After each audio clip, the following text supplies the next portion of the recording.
नमस्कार. आस्था लर्न्स या आमच्या एज्युकेशन चॅनेलमध्ये सर्वांचं स्वागत. आपण वेगवेगळ्या स्पर्धा परीक्षांचं मार्गदर्शन करणार आहोत आणि त्या अनुषंगाने धुळे जिल्ह्याची जी पोलीस भरतीची परीक्षा झाली त्या परीक्षेतील आज आपण गणित या विषयाची उजळणी करणार आहोत. अर्थात ही जरी पोलीस भरतीची परीक्षा असली तरी तलाठी, ग्रामसेवक, शिष्यवृत्ती त्याचबरोबर शिक्षकांची जी TET होणार आहे त्यासाठीही उपयुक्त ठरणार आहे. आता पहिला प्रश्न बघा. जर 5P बरोबर 6Q बरोबर 3R बरोबर 7M असेल तर PQRM पैकी सर्वात जास्त किंमत कोणत्या अक्षराची असेल?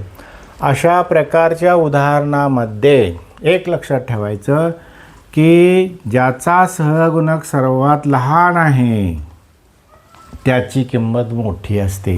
म्हणजे Rची किंमत ही सर्वात मोठी असणार आहे. ज्याचा सहगुणक सर्वात जास्त आहे म्हणजे Mचा त्याची किंमत सर्वात कमी असते. याच्या आपण पडताळा करायचा झालं तर यांचा 3, 7, 6 आणि 5 यांचा लसावी काढल्यानंतर आपल्याला कळेल की सर्वात जास्त किंमत ही Rची आहे. ती एक वस्तू 2500 रुपयास विकून 25% नफा होतो. म्हणजे खरेदी जर 100 रुपये असेल तर विक्री 125 असेल. विक्री किती आहे? 2500 आहे. तर खरेदी किती असेल? आपल्याला खरेदी काढायची आहे. 2500 गुणिले 100 भागिले 125. 2500 गुणिले 100 भागिले 125. 25 पाचा 125, 25 चौक 100, 5 एके 5, 5 पाचा 25. 500 गुणिले 4 बरोबर 2000 रुपये खरेदी असेल. पुढचं गणित बघा. 4:30 वाजता तास काटा व मिनिट काटा यात किती अंशाचा कोन होईल? घड्याळ या घटकावर एक स्वतंत्र एपिसोड केलेला आहे, तो तुम्ही अवश्य पहा. या ठिकाणी परत एकदा पाहूया. 4:30 म्हणजे तास काटा 4 आणि 5च्या मध्ये असणार आहे आणि मिनिट काटा 6 वर असणार आहे. म्हणजे 5 ते 6 हे 30 अंश आणि याच्या निम्म हे 4 ते 5 30 अंश, यातले निम्म म्हणजे 15. 30 आणि 15 45 अंशाचा कोन तयार होईल. 45. आता इथं सोपं गणित आहे. दशांश अपूर्णांकांची बेरीज करायची आहे आणि ज्यावेळी असं उदाहरण दिलेलं असेल की 2 + 0 दशांशचिन्ह 2 + 0 दशांशचिन्ह 0 2 + 0 दशांशचिन्ह 0 2 2. तर आपण एकाखाली एक घ्यायचं. दशांश स्थळाच्या दशांश स्थळ खाली घ्यायचं. आता 2 + 0 दशांशचिन्ह 2 + 0 दशांशचिन्ह 0 2 + 0 दशांशचिन्ह 0 2 2 यांची बेरीज केली. 2 4 2 2 म्हणजे 2 दशांशचिन्ह 2 4 2 हे त्याचं काय येईल? उत्तर येईल. असं करायचं म्हणजे चुकत नाही. आता 37 चौरस मीटर बरोबर किती चौरस सेमी? मीटरचं चौरस सेमीमध्ये रूपांतर करताना काय लक्षात घ्यायचं? या ठिकाणी मीटरचं घर आहे तर आपल्याला अजून किती पुढे जायला पाहिजे? 2 घरं पुढे जायला पाहिजे. म्हणजे क्षेत्रफळ चौरस मीटर जर असेल तर याची दुप्पट करायची म्हणजे 4 शून्य द्यायच्या. समजा 4 मीटर बरोबर आहे तर किती सेमी? 400. पण क्षेत्रफळ काढताना काय करायचं? 2 वेळा धरायचं. म्हणजे 37 वर 4 शून्य द्यायचं. 1 2 3 4 1 2 3 चौरस सेमी.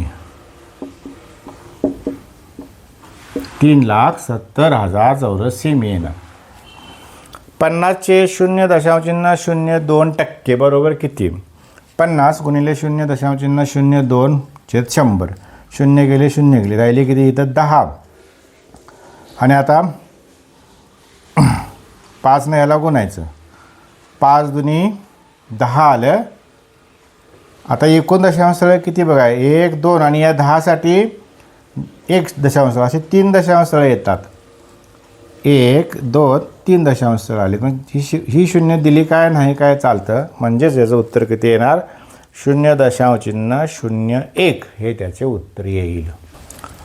आई व मुलगा यांच्या वयांचे गुणोत्तर 5:3 आहे. त्यांच्या वयांची बेरीज 72 आहे, तर आईचे वय किती? आता आईचे वय 5x म्हणलं तर मुलाचे वय 3x बरोबर 8x आलं. म्हणजे 8x म्हणजे 72 म्हटलेलं आहे. एक्सची किंमत काढायची. 72 भागिले 8 8 9 72 9 आली एक्सची. म्हणजे आईचं प्रमाण आहे ते 5 आहे. 9 5 45 वर्षे हे त्या आईचं वय झालं. आता इथं बघा घनमूळ चिन्हात 125 125चं घनमूळ 5 आलं आणि √5 म्हणजे वर्गमुळात 5. सॉरी इथं चुकलं.